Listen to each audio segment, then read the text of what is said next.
Prorab aslida nima ishlar qilish kerak va nimalarga javob berish kerak?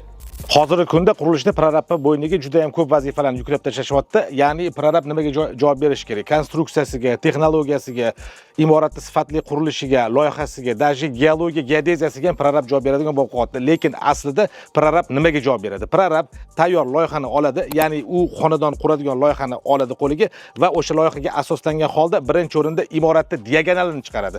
Imoratni diagonal chiqqandan keyin uni o'qdan o'qqa bo'lgan masofasini chiqaradi va o'sha loyihaga asoslangan holda imoratga ketadigan, ishlatiladigan materiallarning hammasini o'rganib chiqadi va quruvchilarni olib keladi. Quruvchilar shu imoratni qurishda ishlatadigan barcha mahsulotlarini vaqtida joy-joyida olib kelib berishi, ta'minlab berish prorabning vazifasi hisoblanadi.